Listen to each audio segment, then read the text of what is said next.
We begin today's show in Gaza, where health officials say at least 14 Palestinians have starved to death over the past day, bringing the total to at least 147, including 88 children.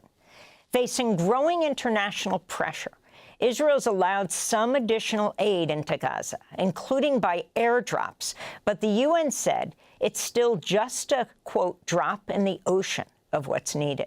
Israel also said it would pause attacks for periods of the day in parts of Gaza, but the death toll keeps climbing.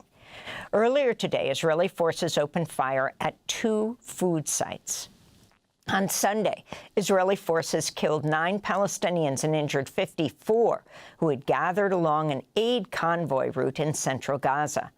Earlier today, 2 leading Israeli human rights groups, B'Tselem and Physicians for Human Rights, issued reports accusing Israel of committing genocide in Gaza. Yuli Novak, the director of B'Tselem, said, quote, "What we see is a clear, intentional attack on civilians in order to destroy a group. I think every human being has to ask himself, what do you do in the face of genocide?" Unquote. On Sunday, Hamas chief Khalil al-Hayya accused Israel of sabotaging ceasefire negotiations. لا معنى لاستمرار المفاوضات تحت الحصار. There is no point on continuing negotiations under blockade, extermination, and starvation of our children, women, and people in the Gaza Strip. The immediate, dignified entry of food and medications to our people is the real and serious expression of the viability of continuing negotiations. This comes as officials in Gaza say more than 40,000 infants under 1 year old are at risk of a slow death due to a catastrophic shortage of baby formula. This is a Palestinian mother of 6. This child, who is 4 years old, should weigh 10 kilograms, but he currently weighs 7 kilos and 400 grams, the highest level of malnourishment. This other child, Youssef, before the war, he weighed 13 kilos. His weight was excellent despite his illness. 13 kilos for him was great. Now he is 9 kilos. He is a skeleton. He is more malnourished than his brother. Meanwhile, Israeli Prime Minister Benjamin Netanyahu denies that there is starvation in Gaza. Israel is presented as though we are applying a campaign of starvation in Gaza. What a bold-faced lie. There is no policy of starvation in Gaza, and there is no starvation in Gaza. For more, we go to Deir al-Balah in central Gaza, where we're joined by Iyad Amawi, a representative of the Gaza Relief Committee, a coordinator for local NGOs. You have said the famine is worse than bombardment. Can you describe, Iyad, what's happening on the ground right now? Thank you for hosting me. Yes. The rapid deterioration in the malnutrition, we now suffering from the acute malnutrition for our children, especially, and elderly people. Look, our indicators is very bad and rapidly decreasing the hope for saving children's life. In June 2025, our statistics indicates that for more than 15% of our children under 5 years old is suffering from acute malnutrition. So this is a rapid deterioration, and we cannot, it's unbearable for us to save their lives, as the mothers before a while mentioned. The baby formula also the main struggle issue here in Gaza for most of our babies under the 2 years old.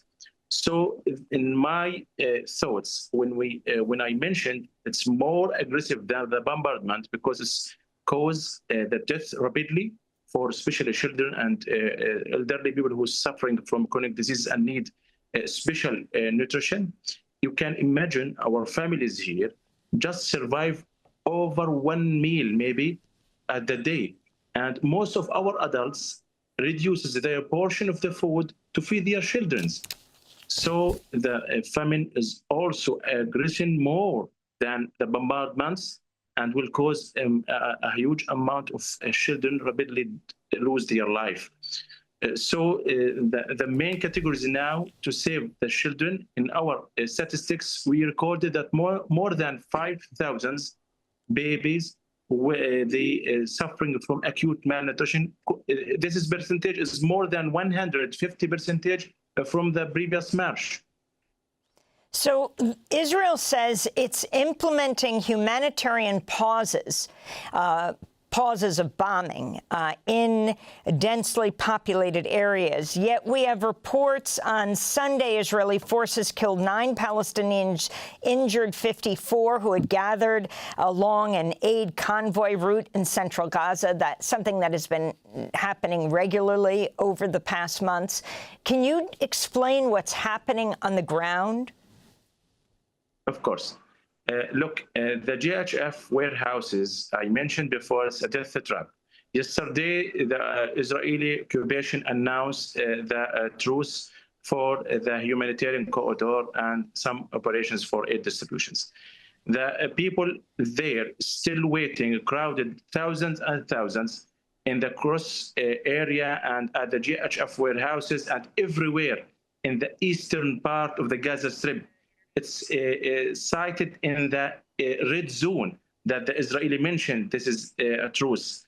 When they achieve that region, they randomly shooting people in the Netzarim corridor also, where the people is still waiting there, and cause more than 14 martyrs and more than 50 casualties, most of them seriously injured.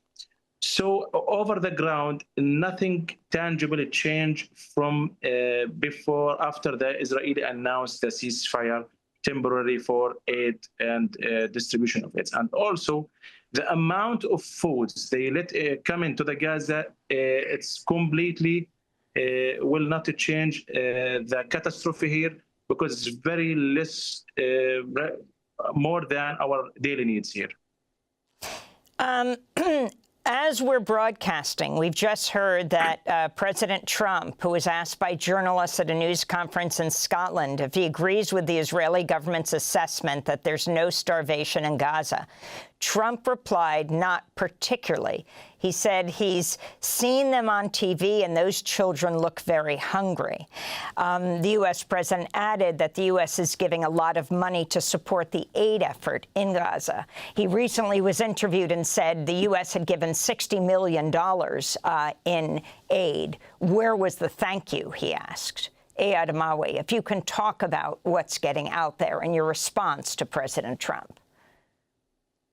Look, Mr. President Trump promises Gazans multiple times, more than 20 times, he needs a peace for Gaza, and he will bring a peace.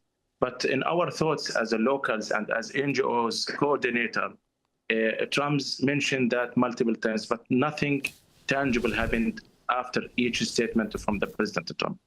So in our thoughts, it's just statements. But if they need a critical and to stop this genocide, we believe they can do urgently direct interventions and stop the genocide and poses the catastrophe and force the Israeli to let the aids come in freely without Israeli restrictions.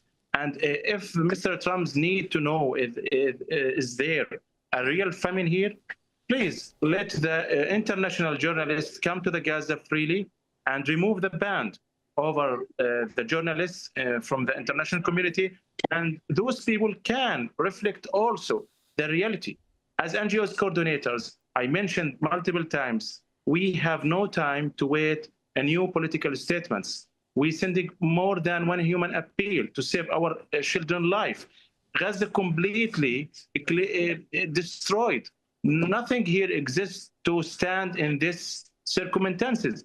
Mr. Trump must recognize that from the day, maybe we have no any amount of sweet waters because the full ban for the fuel to come into the Gaza freely caused a suspension for the water desalination station here.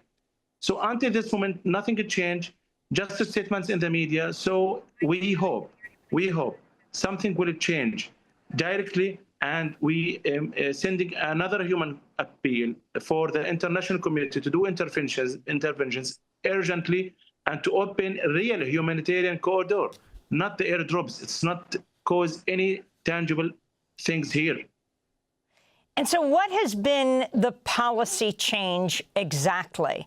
I mean, you have the GHF, they shut down all the other aid sites. The UN had an extensive aid sites of, hundreds where they distributed. That was shut down. Now they're allowing in what the UN calls a drop in the ocean. What would it require for you, for people to be fed there? And can you talk about what you think the hopes are of a ceasefire, actually a permanent ceasefire? That's a great question. Look, at the main point, after the truce is mentioned from the Israeli side, we need a complete commitment from the Israeli occupation. After that, they let the numbers more than 500 trucks day by day for more than 2 weeks to entering the Gaza freely. After that, we can break the famine and stop this horrible scenes that others can see. And also, if they need to stop this starvation, they can. Look, the GHF warehouses is established at the south part of the Gaza Strip. They pushed most of us in the shrinked area, to the coastal area, just 30 square kilometers. And they need to feed us in this shrinked area. And there is no shelters. There is no guarantee shelters also. And there is no available amount of trucks that can feed us freely without maybe facing threats day by day.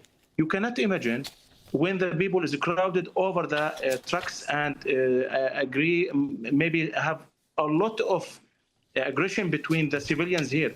The GHF causes something like fabric collapsation in the society because they force people to walk more than 15 kilometers to obtain some or seek some foods.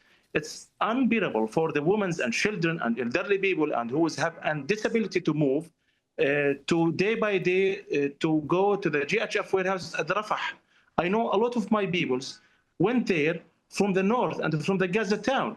They walked more than 15 kilometers. That's horrible scenes.